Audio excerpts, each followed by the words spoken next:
Ladies and gentlemen, welcome back to Discovery Debrief, a podcast that dives headfirst into the proverbial deep end of the latest trek into the final frontier, Star Trek Discovery.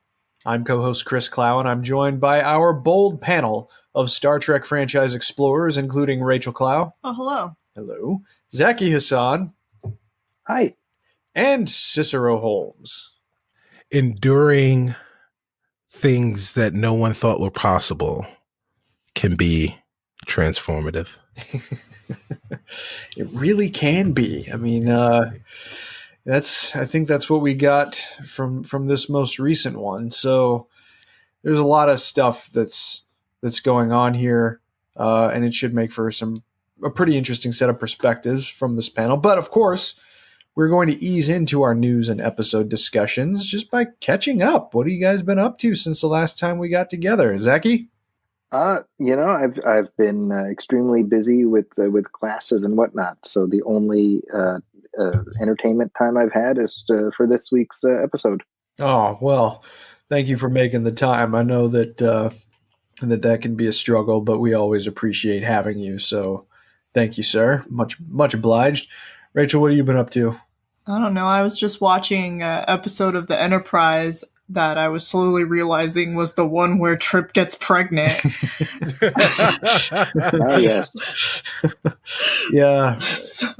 As he is wont to do. So that's happening. Yeah, Rachel started over from the beginning on Enterprise. Oh, okay. So, yeah, and how's it? I'm surprised. I remember that one being wild. I didn't know it was like the 4th episode. It seems really early to go. Well, that was the thing, right? Go wild. At least that I appreciated particularly from season 1 of Enterprise is that it definitely wanted to make you feel like they could be pretty unprepared for encountering. Yeah, they're really incompetent. It's a little bit alarming. Yeah, jumping out of a shuttle pod and T'Pol scanning the air and Archer going, "Put that thing away." You don't need to scan this planet. Like, how do you know that there's air? Like, well, either way, it looks like I could see the air. Yeah. Those early Enterprise episodes, what was funny to me is it felt like they always went out of their way to have Archer be like, "God damn," and ass and all that. Right. And then Trip would be like, "You don't, Captain." You have no idea how far I am from knocking you on your ass. Yeah. You don't, Captain. Good old Florida, feelings. Floridian Trip. That's right. Yeah. Yes. It's a beautiful thing. Cicero, what have you been up to, man? In the world of Trek, again, as it sounds like a broken record, I've been watching Fake Trek, aka the Orville, and holy crap, what an episode of the Orville this week. Yeah, what the hell, Isaac? Huh? They, I'm not going to spoil it for those people that listen to Discovery and also watch the Orville, but have not watched the most recent episode. There is I did not see that coming. So I really, really enjoyed what was happening there. And again, kudos to Seth MacFarlane and his team of writers and the people that they've rehired from TNG, because it really felt like an evolution of a TNG episode. Like, wow, just coming from the mind of Seth MacFarlane or from his team of writers, it was really good. Yeah, no, it was it's going to be fun to see how that ultimately resolves itself. Exactly. Because that's kind of I guess saying that he's trying to spoil it. He I'm wants not trying. to do so bad. Spoiling Cloud. No.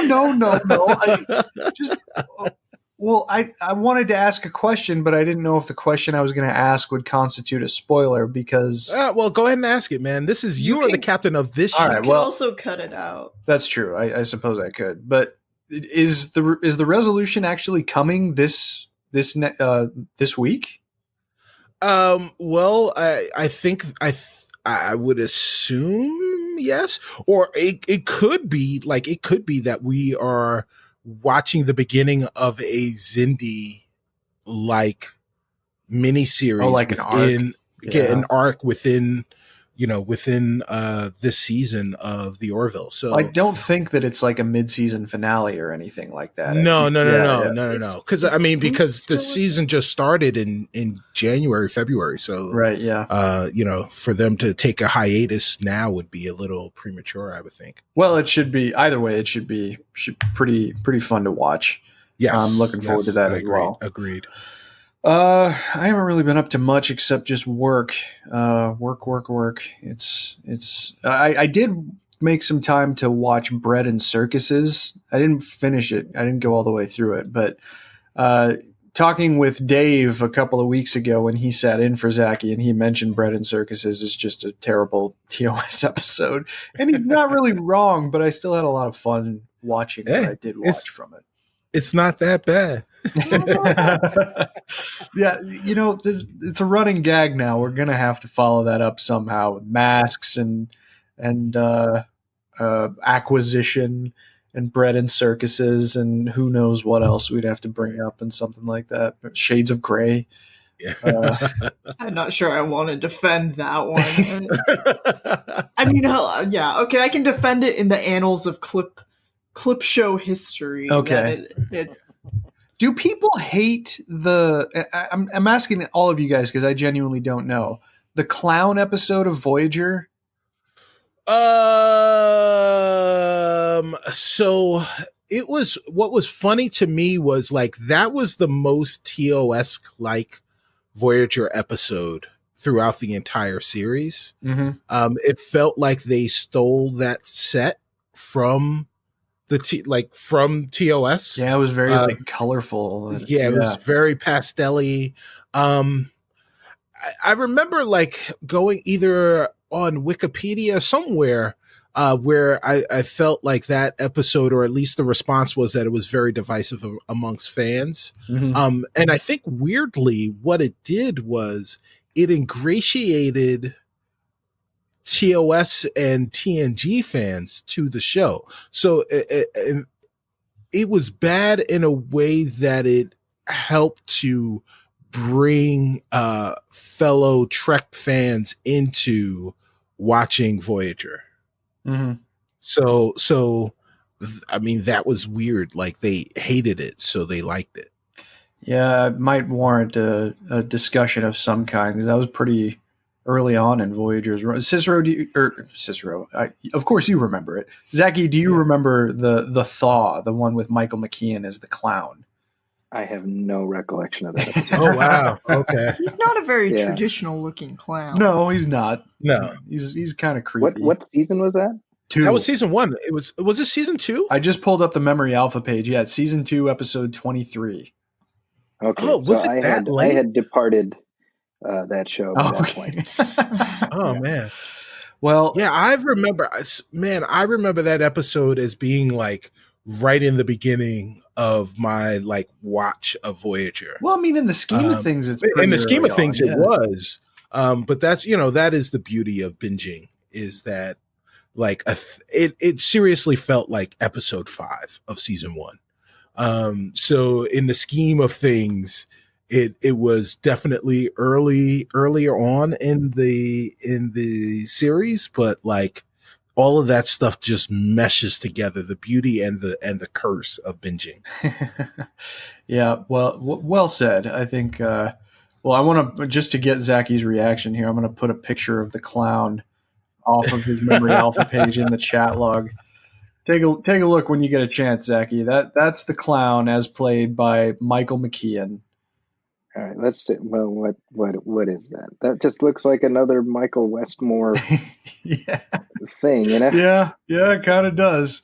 But maybe we'll have to talk about. Maybe we'll have to put that into the not so bad, and talk about it. To be honest, my memories of Voyager, and again, I'm fully open to giving the show a full hearing. But my memory is I drifted away because after a while it just sort of was like, oh, here, like Michael Westmore's just gluing shit to people's face. Like that's we've lost the thread of really making interesting aliens, and this just seems like another one of these in this line of forgettable space people. Yeah, well, I mean, by that point, how many had he come up with already? Like, yeah, exactly. Yeah, not to denigrate the body of the man's work. There's only so much gas in the tank, Right. Please, Yeah. please. I would say Zaki 94 was not that person anymore. Like, give me something different, Michael Westmore. What's your problem? Oh well, so what I will say though is if we are going to play Discovery Debriefs not so bad episodes, this will not be one of my choices because I can't defend it. Wow. Well, there you go. Wow. All right. Well, so yeah, like this is not indicative of, because I think Voyager is not as bad as people give it credit for being. Mm-hmm. But if you were to watch this episode, I would not be able to argue with you if you told me it was terrible. Right. Sure. No, I it's the Inhumans of Star Trek shows. We know how much Zaki loves that.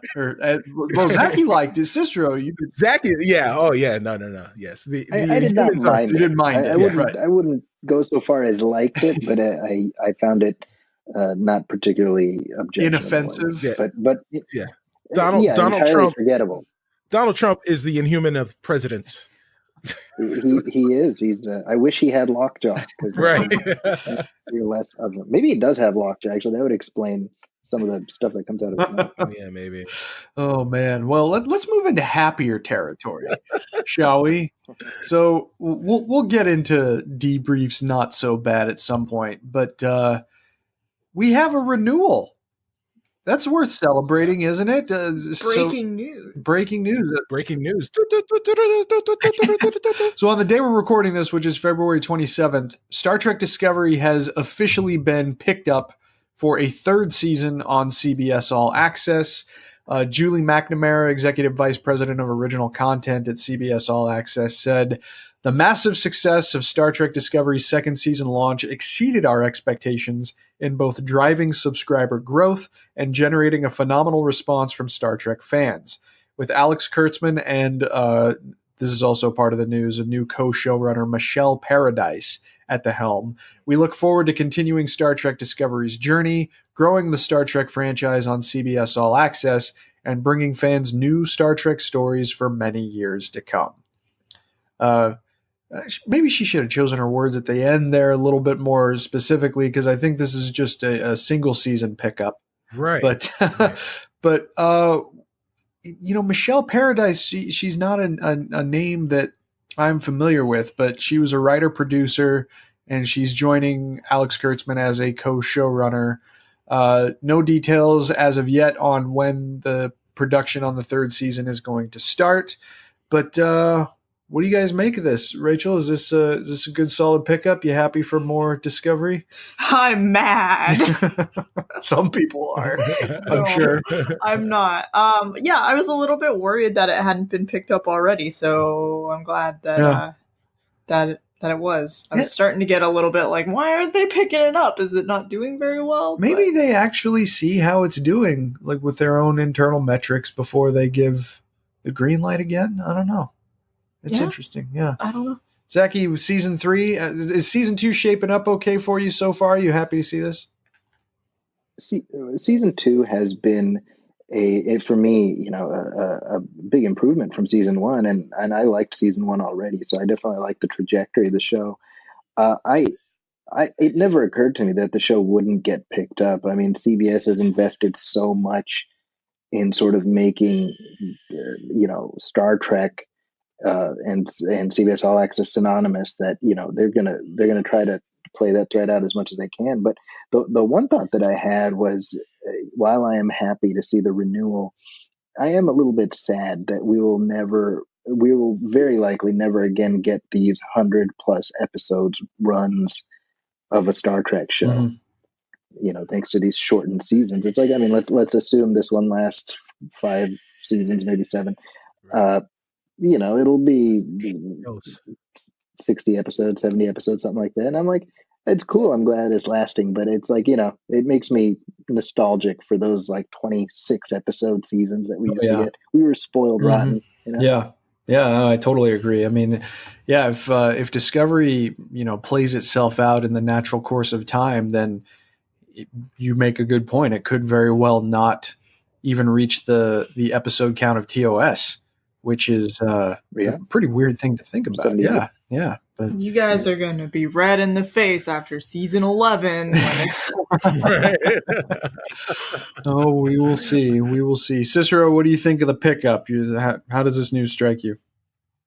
Well, it's a little. Obviously, I'm happy about. I think season 2 has been phenomenal. I thought season 1, had some not growing pains, but ending pains. Right. But season 2 has been great. So I'm obviously happy about the pickup, but I am worried about things a little bit. So one bone of contention with Zaki, if you say like just with his math a little, if we go 5 episodes and we assume that we're going to get 12, we got 15 last season, we're getting 14 this season. If we assume that we're getting 12, we'll be about 80 episodes over the course of 5 seasons, or not too shabby. No, yeah. No, that math is wrong too. Sorry, Sharif Jackson.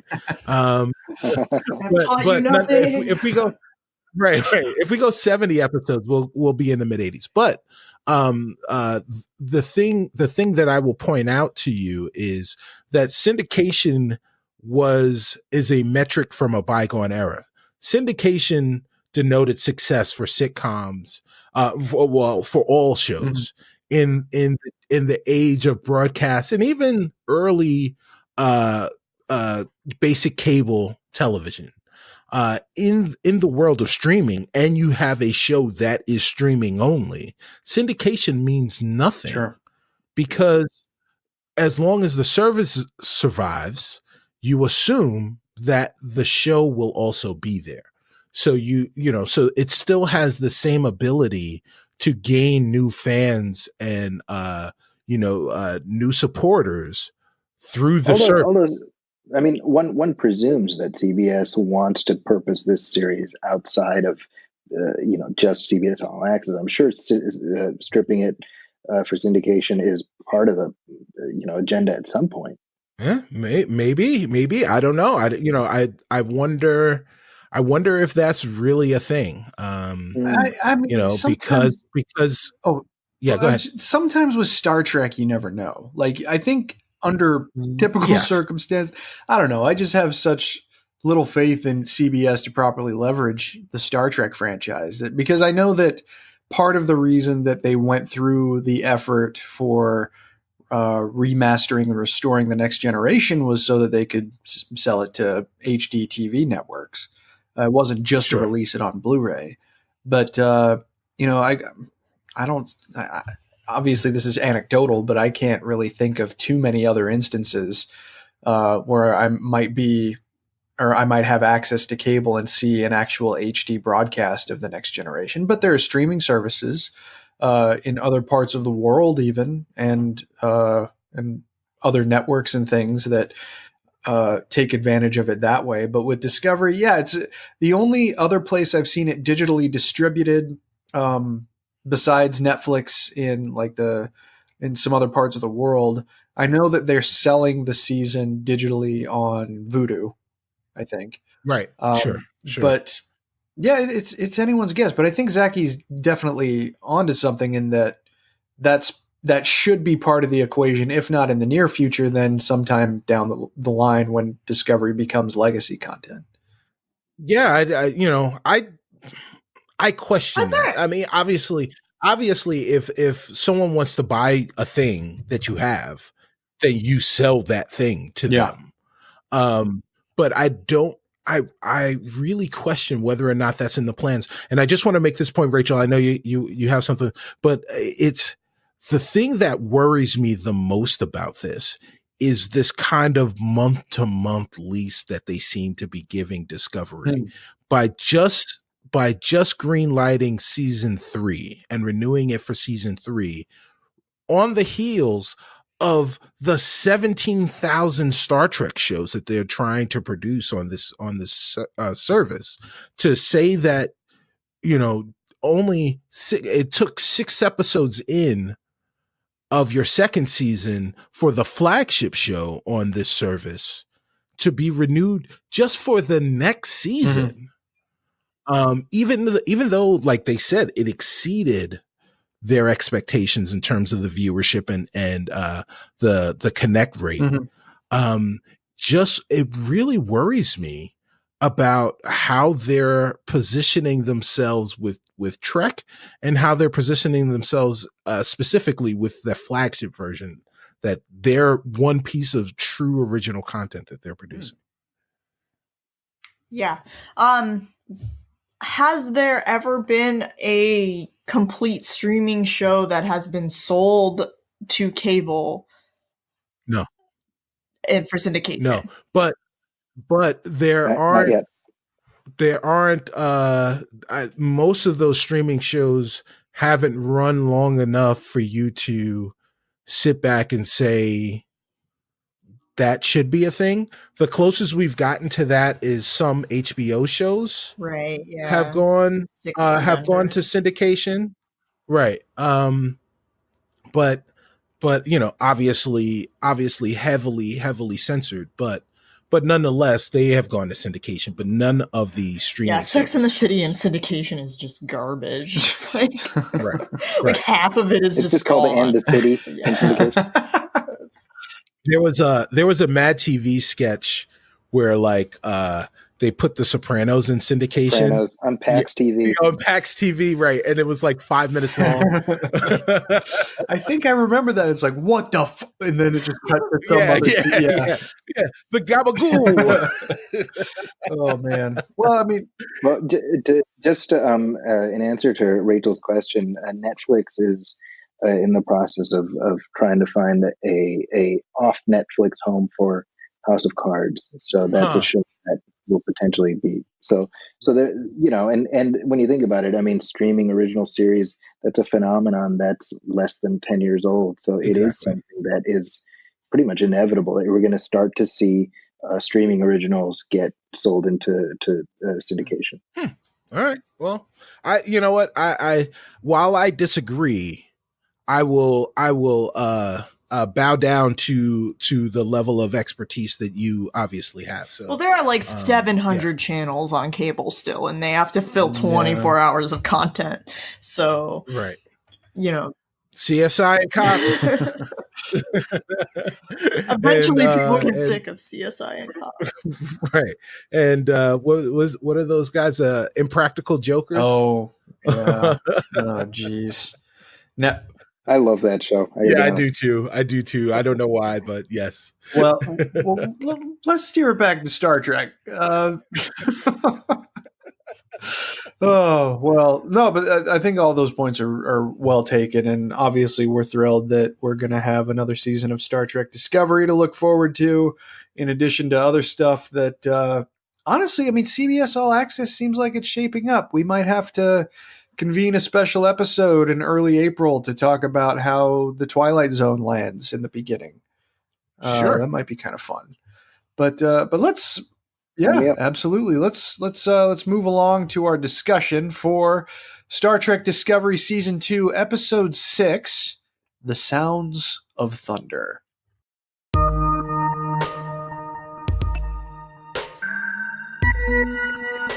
After Saru attempts to reassure the recently resurrected Dr. Culber that he will come to feel like himself again soon, another Red Angel signal is received, which leads Discovery to Saru's homeworld of Kaminar.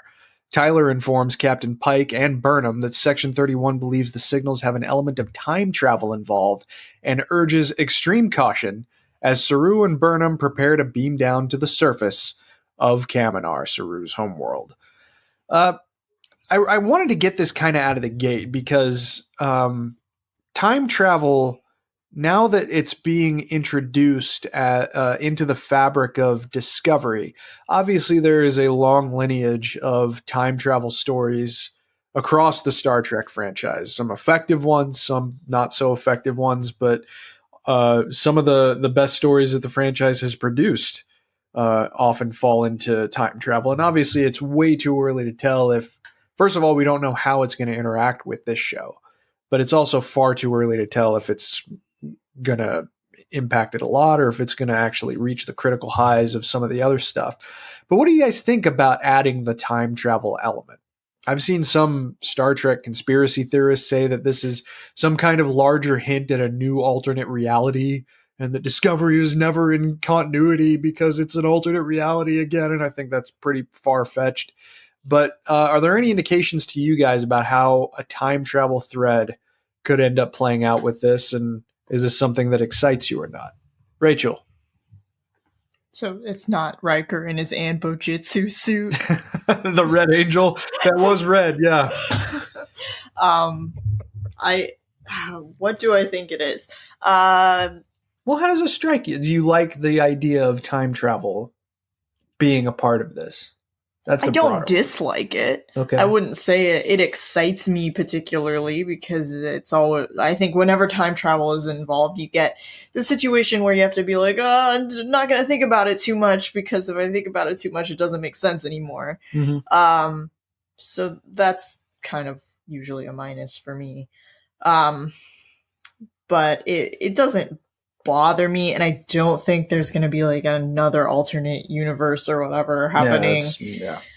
I mean, my instinct is that it's not necessarily going to be somebody that we've met before. It's just going to be somebody from the future. Mm-hmm. Or maybe the Iconians time traveling. I don't know. Mm-hmm. But yeah, I feel like it's not. It's not going to be Riker in his Anbojitsu suit or unfortunately old Spock in his Anbojitsu suits. Oh boy, Anbojitsu. It's hey, they wrote it. It's canon. It's a thing. Zaki, time travel interacting with Discovery, the Red Angel potentially being a time traveler. How does all of this stuff catch you? At this point, I want it to be Future Guy from Enterprise. Ooh, yeah. I want them to finally tell us who that was. That's the only solution I will accept for that. Beyond that, I don't care. Whatever. Whatever they do, I guess it's fine.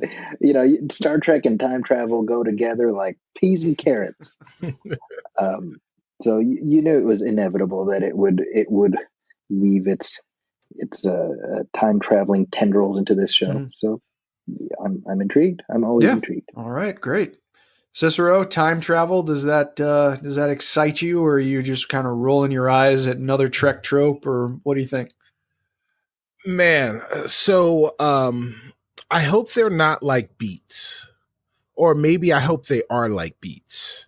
So I'll answer this question by telling you a story. Oh. So, and when I say Beats, I don't mean the things you put on your headphones or put on your ears or the things you listen to. I'm talking about the things you eat with two E's. Okay. All right. So the very first time I had Beats, my mother put them on my plate and told me to try them. If I like them, then I can, eat them. Obviously, if I don't like them, then I don't have to eat them. Well, Beats, when cut correctly, look exactly like cranberry sauce right out of the can. True. So if you're expecting to taste cranberry sauce and you taste Beats and you're a child, it is quite a disturbing revelation that it does not taste like cranberry sauce. And as they've been tossing around this idea that that time travel is the element that the Red Angel is using, and that's that is the gimmick here, time travel.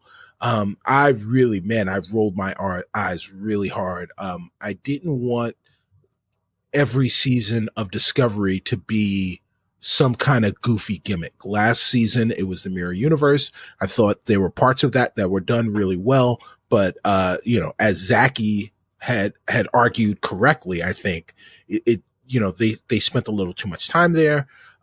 If time travel is that element, I don't want Discovery to be the gimmick show, that every year we've got to figure out what the gimmick of the season is going to be. So my hope, though, is that it turns out to be beats, where as an adult today, now that I know what they taste like, I really enjoy beets. I think they're very good. Obviously, they're healthy and all that other stuff, but I think they're good.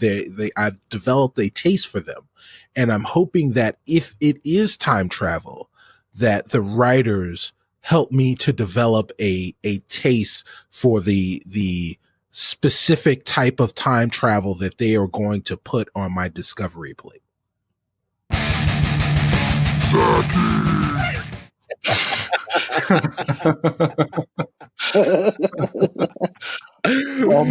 Yes. I might have to remix a version of that. If this is going to play out in the fullness, then we might get Cicero's agony booth. Yeah, I was about to say, I'm like opposite of agony booth. I'm right. You're like, it's all good. Bring children. on the time travel, and then we got. I'm like, everything is. I bring you peace and love. No, I mean, I can. I'm kind of two minds about it, because I can certainly see Cicero's point of view, but I probably am closer to Zaki's just because there are only a few time travel stories in Star Trek that I dislike. You know, it's generally a mechanic in a story that works pretty well, and this is another thing that I think gives the built-up canon over the last 50 plus years a huge advantage in Star Trek's column, because with all that established history spanning hundreds of years in universe, there's a lot of different places that they can go to make things interesting. You know, we've seen stories that go into the present day. We've seen stories that go into the distant past from our perspectives. And then we've seen stories that stretch into the far-flung future for us and for the characters themselves. And a lot of the time, those stories tend to hit the mark. There's obviously some exceptions to that rule, but I'm interested to see where it goes.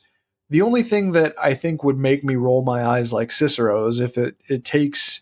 if it brings in a character that maybe shouldn't be interacting with time travel in this way, unless it was maybe one of the characters that was already a principal on this show, that might be kind of interesting. But I don't need to see a time traveling Jim Kirk or Leonard McCoy, although you know, well, time traveling Leonard McCoy. Yeah, I don't think that. Yeah, my atom scrambled. Space is disease and danger, wrapped in darkness and silence. So is time. But yeah. So, guys, wait a minute. What if? And I know this isn't the case, because it was clear from the silhouette of the Red Angel that it was a woman. True. Yeah. But what if it was Kraft from the short trek Calypso? That would honestly maybe blow my mind a little bit. That I wouldn't mind. What if it's Harry Mudd in his Oh, that would be. Oh man, I would stand up. He never said where that beach is that he'd be sipping jippers on was, or when. So that is correct. Oh man, who knows? Well, either way, I mean, Kraft. I really hope that we see some paid dividends. Now that you mention it, man, the fact that Discovery was 1,000 years in the future in that short, it seemed a little arbitrary at the time, but hey, mark it down. Cicero might have called it. We'll have to see what happens. Or it could be probably more correctly, it could be the AI. Discovery's computer. From Discovery. Yeah, that's possible. It's possible. But hey, now I'm just more intrigued to see where things go. But let's move on with the plot. So Burnham reports that the Baul achieved warp drive capability 20 years earlier and made a hostile first contact with the USS Archimedes in response to a signal from Kaminar. Tyler asks why they attacked if they sent the signal, but Saru admits that the signal had come from him and that he had created a transmitter with bowel technology in the hope someone would receive it, which we saw in Saru's dedicated short trek. When Saru and Burnham beam down to the planet, he reunites with his sister Sarana, who is now a Kelpian priestess. The oppressive Baul soon interrupt the reunion, though, and discover Saru's presence, forcing him to return to Discovery. So we asked a while ago, when the shorts were first coming out, what was the point, right? That was kind of a big tentpole of our conversation, and now Cicero brings in a whole potential other angle to it. But in this case specifically, what do you think of the legwork that was accomplished by, telling us sort of the beginning of this story in a short trek and an external narrative when seeing Saru reconnect with his sister? Is that enough to justify the expansive nature of the short treks in feeding the series proper for you? And Zaki, I'm not sure if you've seen that short trek, but I know. Oh, you did? Okay, great. Yeah. So question to you then, and, considering that you were a big component of the conversation that we had in talking about sort of these cross-media plays that Star Trek is now dabbling in with something like this, how does all of this combine for you? Well, I'm of two minds. I mean, I like that they're attempting to, they want, that side content to be essential, which is cool. But on the other hand, it's like, well, why not find a way to weave it into the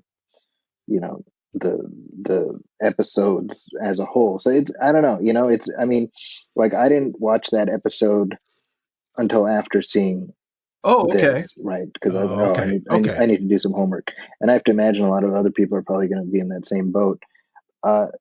So I think it's cool. I mean, it makes everything feel important, but then it's like, well, if everything is important, then how do you make sure everybody's keeping up with everything? Maybe this will be the thing. Maybe this, like, now people will be like, we need to make sure we're keeping up with. So when you were going in to watch that short, then did you feel like there were aspects of the plot in the episode proper that you needed to then go and pick up, or did you feel differently about it?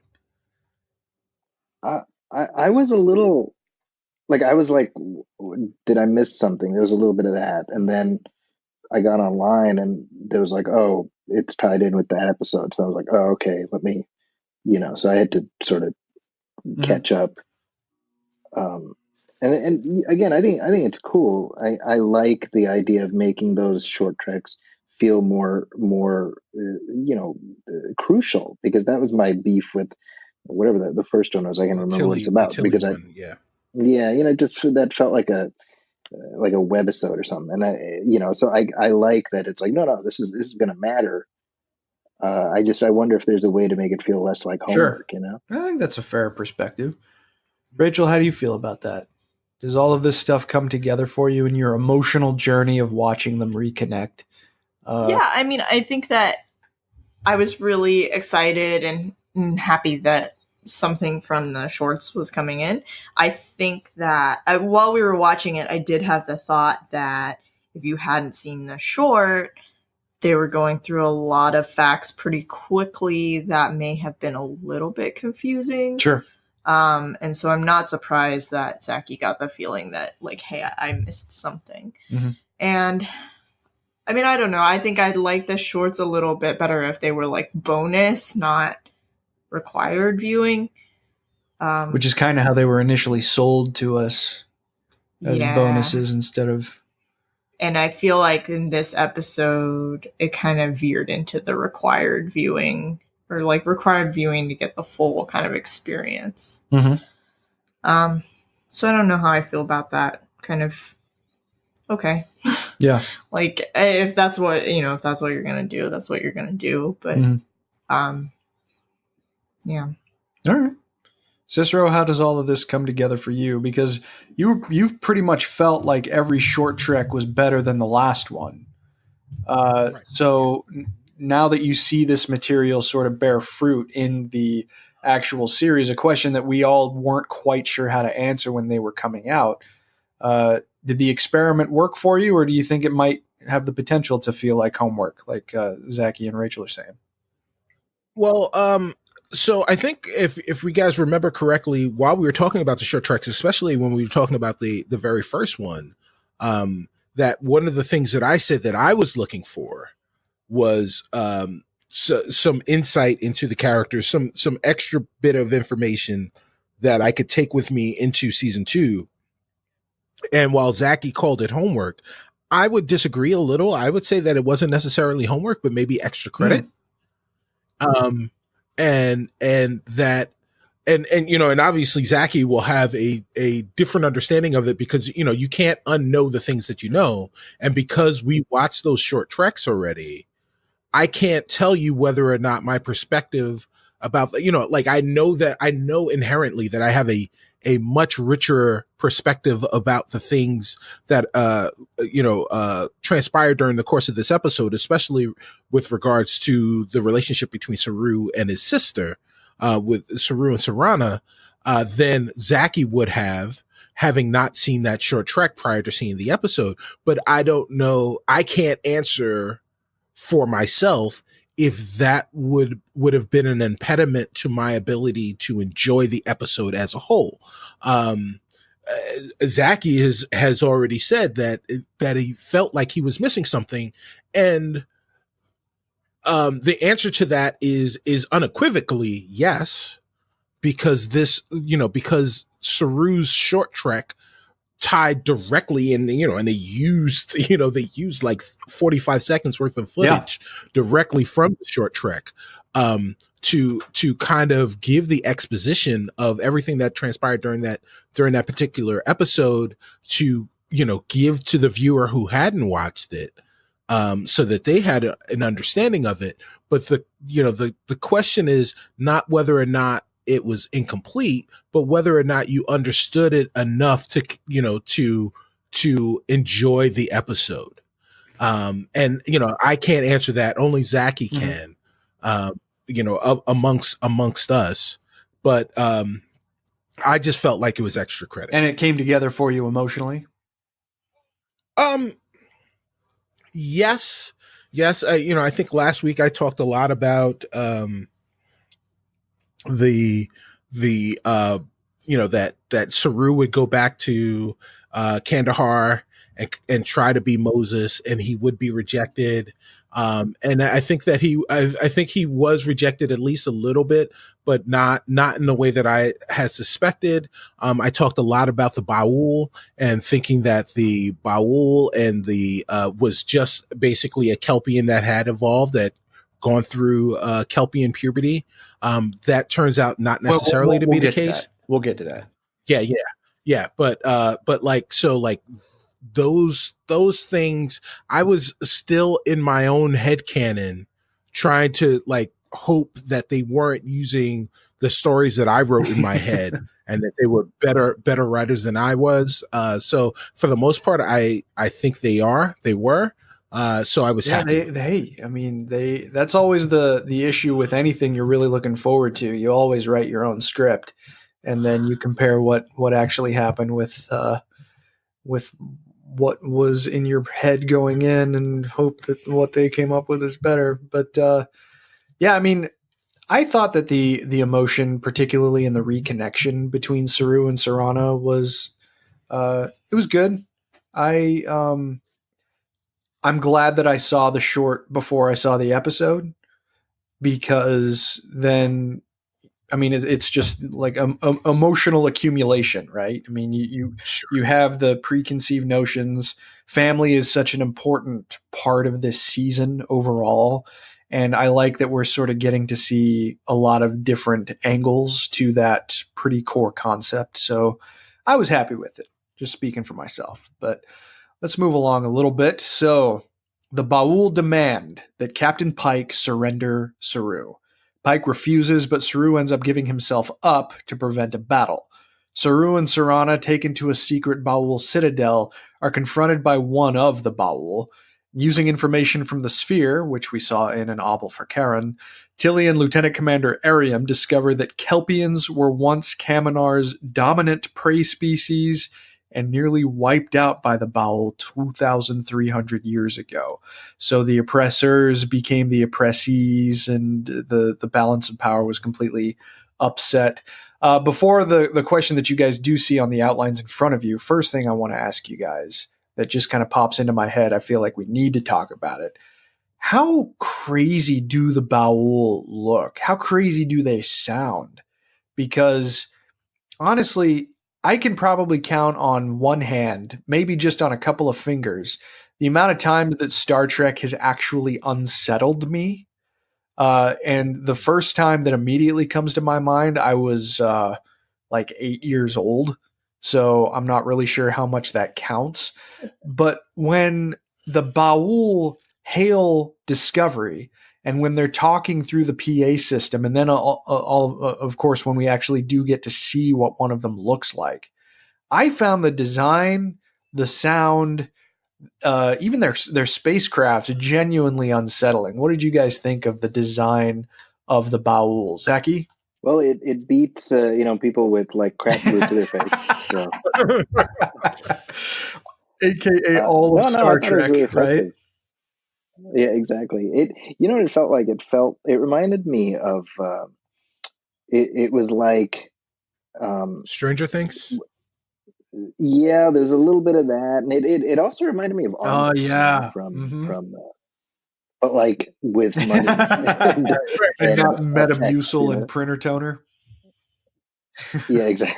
I dug it. I thought very cool. Yeah, I mean, it was very Lovecraftian too. I thought, Yeah, which I'm sure was also a big influence on Stranger Things. But yeah, it was just slimy and gross and scary all at the same time. Rachel, what did you think of the Bowel? I thought it was really cool. It reminded me of Alien.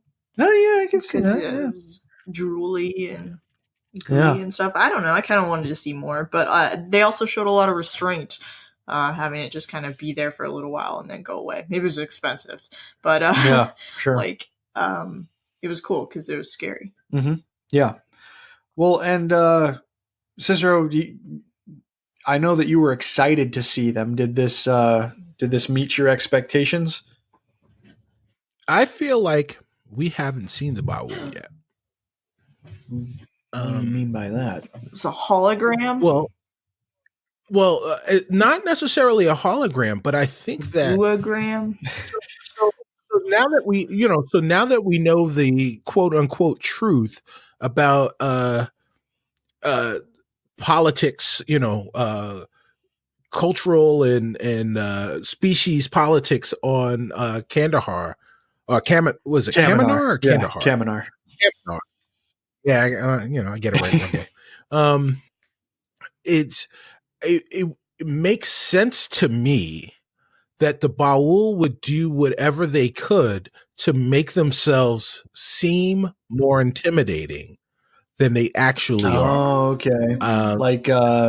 Sort of like Force Awakens. Yeah. Or I immediately thought of Wizard of Oz. Okay, yeah.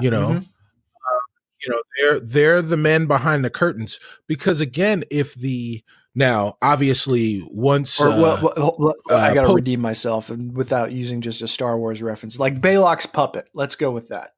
There you go. All right. There you go. Okay.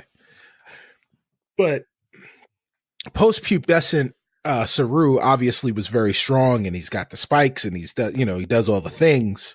But at the same time, I feel like if the Ba'ul looked like that thing that we saw, there's no way that they would just be indiscriminately almost extinguished. Mm-hmm. They look like they could put up a fight because they had spikes and all this other stuff, and obviously they developed all this technology. But I don't think we've actually seen the Ba'ul, because if the Ba'ul looked like that, they would be able to fight back. Maybe they're like that, but they're like 5 inches tall. Maybe that was like thousands of Ba'ul all together at one time. Maybe. That's possible. I mean, all I know is that they unsettled the crap out of me. That's That's it. Yeah, I think that was obviously that was the point from the costume and the design team, but I think that was also the point from the Baul. Oh, and that's a really interesting hypothesis. I kind of hope that we get to see a little bit more readily, because I mean, you do kind of extrapolate backwards, right? Because if you think of, okay, well, if the Kelpiens actually preyed upon the Baul at some point in history, then I mean, not that Kelpiens are pushovers, at least from what we've seen of Saru when he's a little more unleashed, right? But let's talk about those dynamics, because I have to admit a lot of surprise. It took things in a bit of a different direction than I would have expected. Rachel and I were both saying that we thought the Kelpiens and the Baul would prove to be like the same species, but this is much more interesting. And how do you guys feel about the way that this conflict was portrayed, particularly when it comes to sort of the dynamics of oppression, I guess? Cicero, keep going, man. What do you think of that? Well, yeah, so this was the thing that most intrigued me about this particular episode. And you know, unfortunately, my partner is kind of tapped out just because of time, not because of interest in Discovery. But I really wanted, so I'm happy I have the show, because I've really wanted to talk about the dynamics of this particular situation, and just the politics of it all.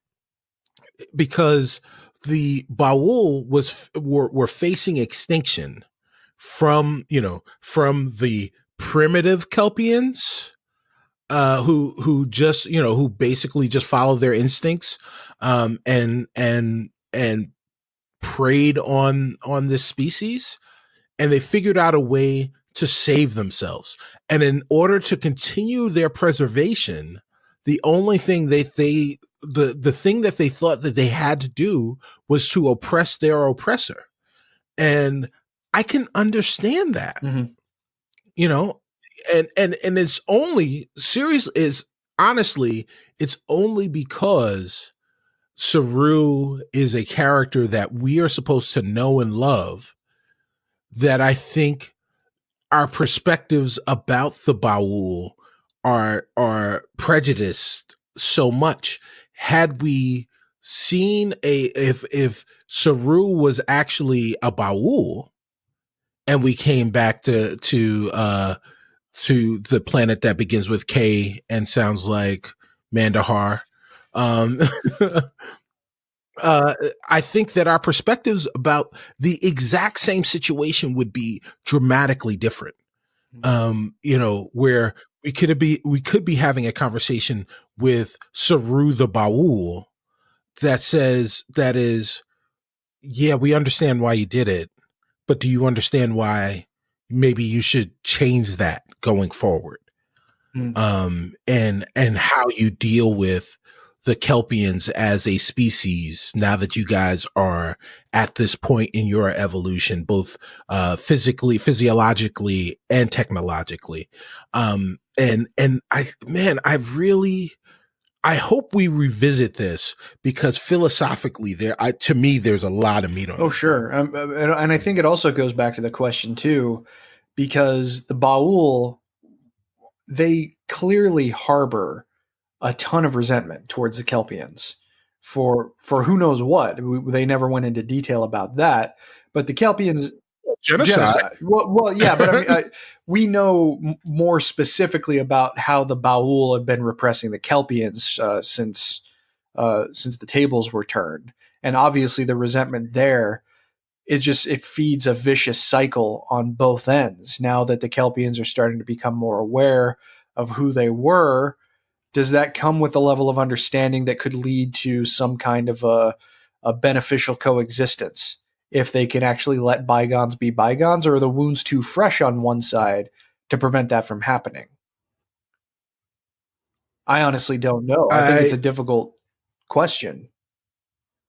Yeah, that's why I hope that I mean, this is something that we don't, I would love to see it revisited this season, but I think that we've already got enough mysteries to solve. Yeah, that's fair.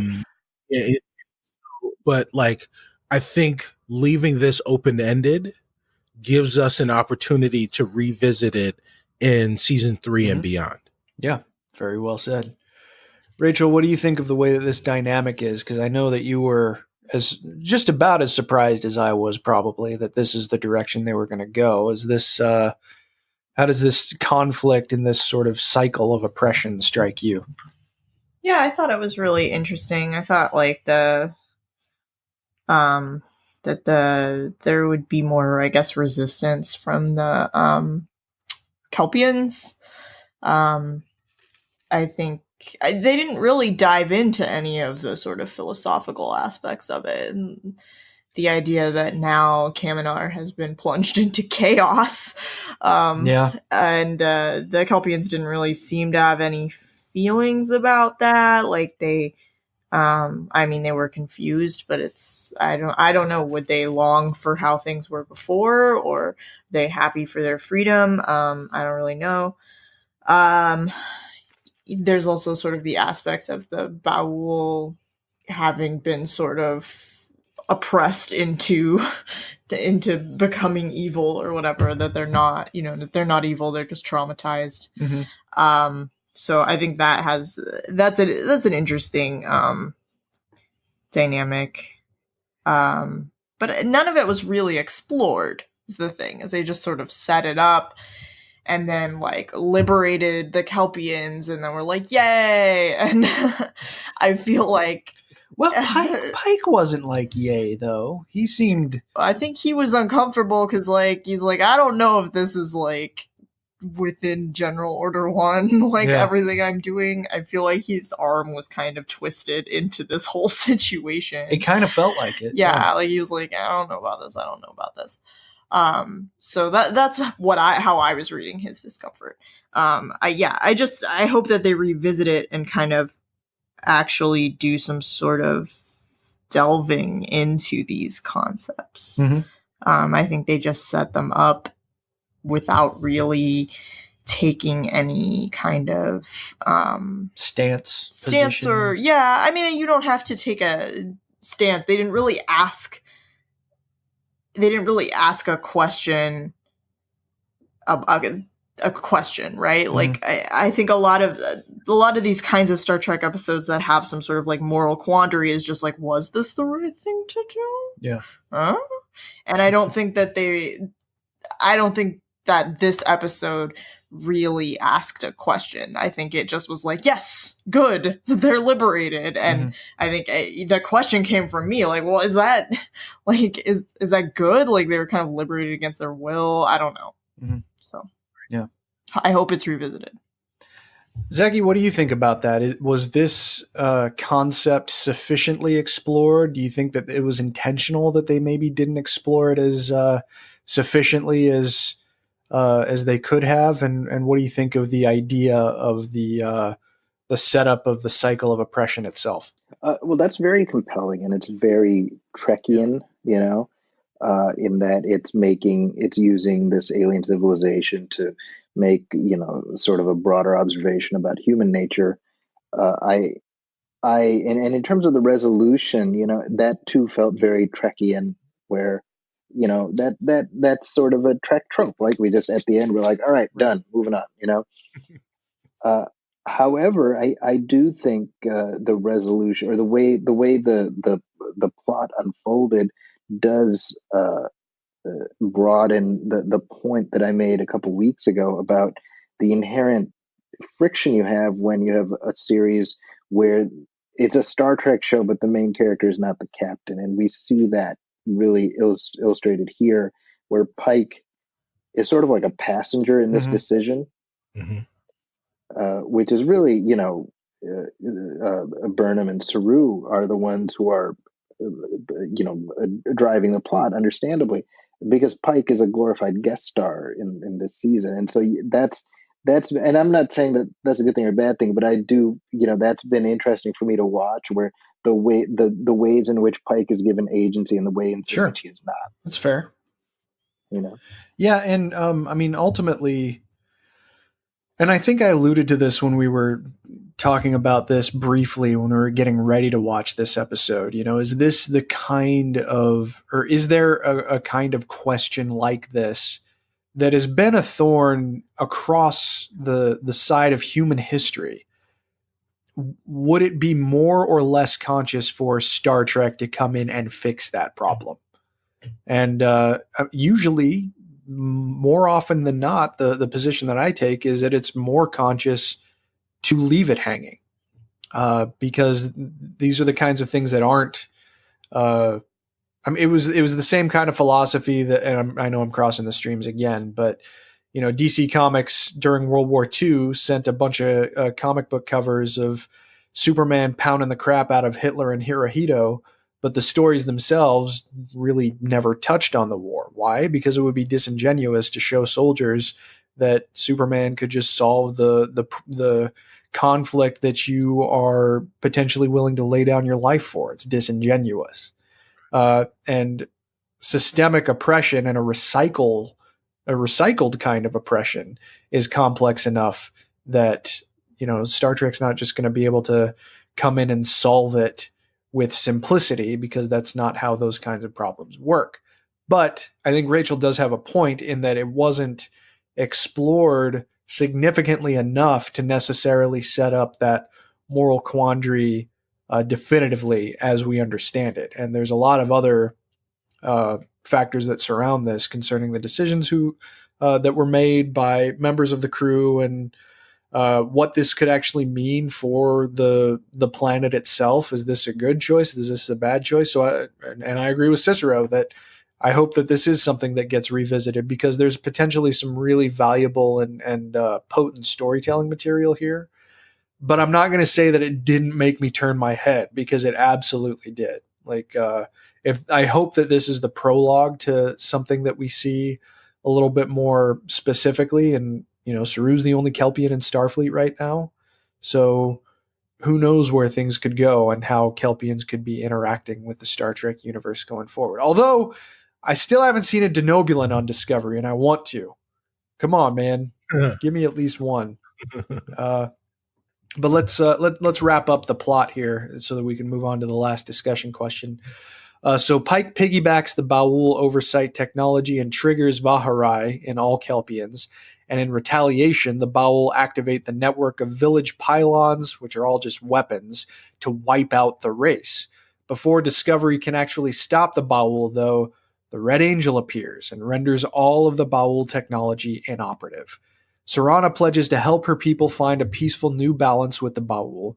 Saru reports to Pike that the Red Angel is a humanoid wearing a high-technology suit, and Pike shares his report with Tyler in the spirit of cooperation, but their conversation eventually degenerates with Pike calling Section 31 paranoid, and Tyler taking a subtle jab at the Enterprise's absence from the war, not really understanding the losses that were endured.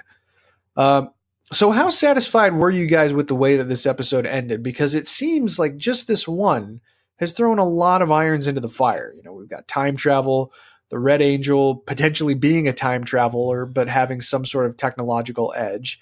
The ideological future guy.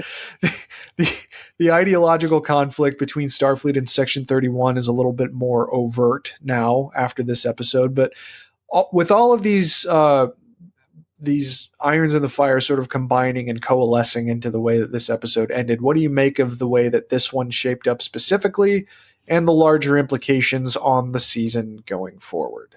Zaki? I dig it, man. I mean, seriously, I said at the top, I'm really liking the rhythm they've found for this season. They're doing a really nice job of having compelling B and C plots that are carrying forward, and yet giving each episode, for the most part, most of the episodes, a good, making a meal out of each episode. And I felt like that, it's doing a good job of hearkening back to traditional Trek, which was very sort of, strenuously one and done, while accounting for the fact that we live in an age of, continuing subplots and things like that. So this is for me another solid entry in a very excellent. Cicero.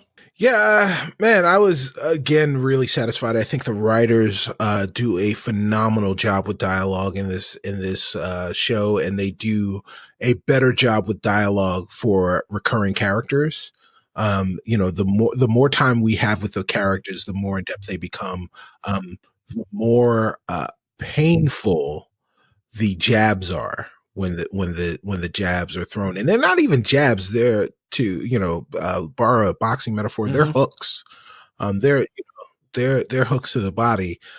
So both Pike and Tyler were able to throw some really, really tough digs at each other. And the fact that Tyler is really this quickly kind of bought into the Section 31 philosophy. He is, that he's drunk that Kool-Aid.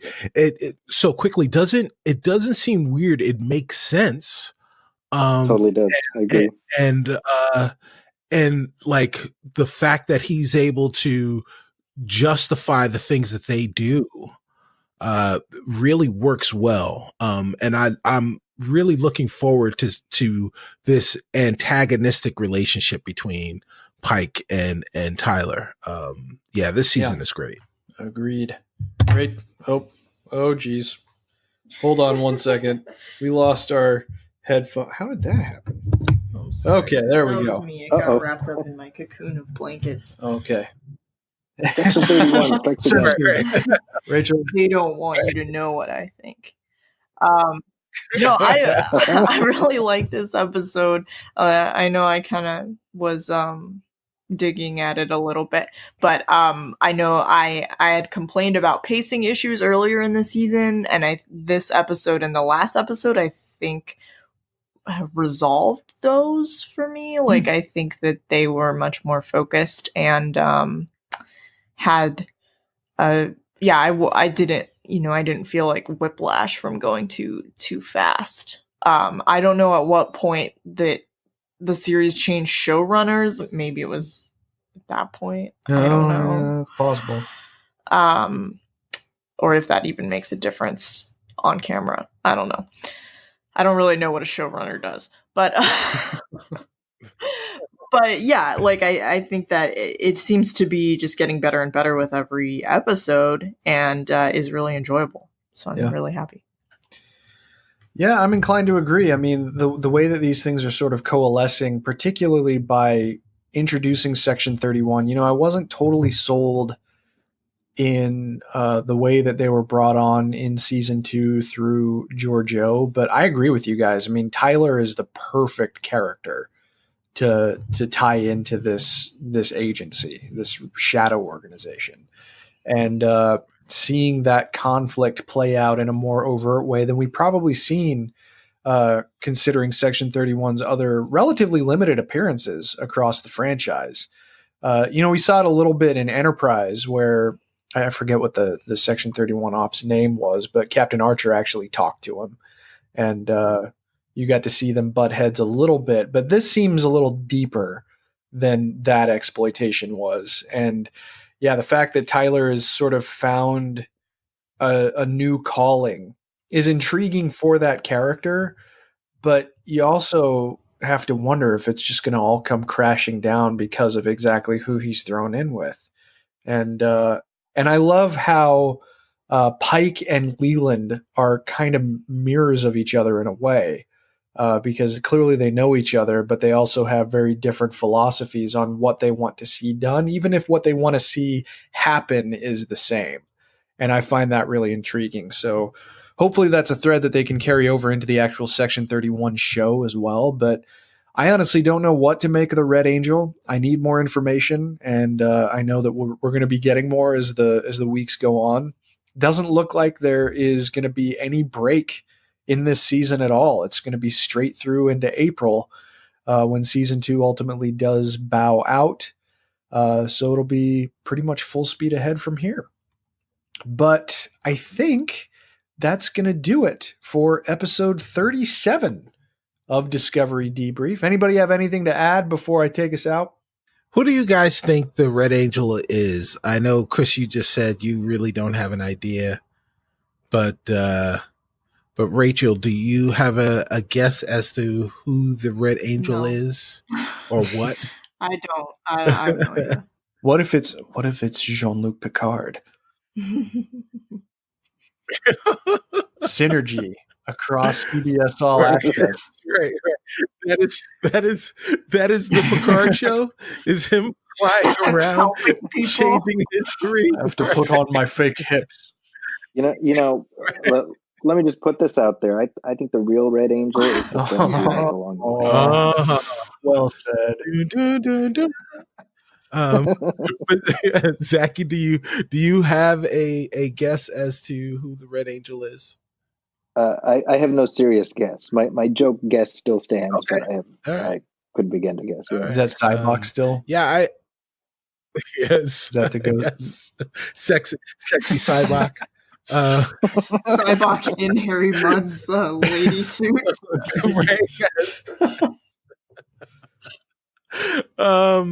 I do think that the short treks had a reason to exist. We've already seen basically the third of those short treks pay off in a big way in this episode.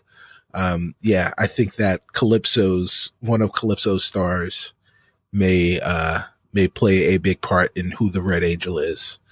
1,000 years in the future, Zora has come back, the ship's computer, to help. I don't know. I mean, why not? I think that's a great guess. I really do. And I kind of hope that it pans out, but who knows what's going to happen. I mean, this show has thrown us curveballs in the past, but I'm kind of with you that you would think that they would be planting that seed for some reason. I mean, it was a beautiful story in and of itself. I really enjoyed that story. Yeah, absolutely. But if it does bleed into the series proper, I certainly wouldn't complain. So anyway, well, thank you everybody, but that's going to do it for episode 37 of Discovery Debrief. We hope that you enjoyed the show, and if you did, please like and follow us on our social media channels. And if you'd be so kind, we'd also appreciate it if you wrote a review for the show on iTunes or Facebook. It only takes a minute, and we'll be happy to read your review on the air when it is posted. Speaking of which, Debrief is engaged into a partnership with the developers of officially licensed browser-based game Star Trek Alien Domain Incursion. Send us proof of your review of the show on social media or via email, and we'll send you a key code that's worth approximately $60 of in-game items. It's that simple. If you have any questions, you can follow the show on Twitter at DSC Debrief, where you can also find all of our individual Twitter handles, and feel free to send us questions through Twitter, our Facebook like page, or by emailing us at hailingfrequencies@discoverydebrief.com. Please be sure to set your courses for this feed for future episodes, and be sure to join us as we convene next time to discuss a brand new episode of our subject series as we continue into Season 2. As always, though, until we meet again, please go boldly, my friends.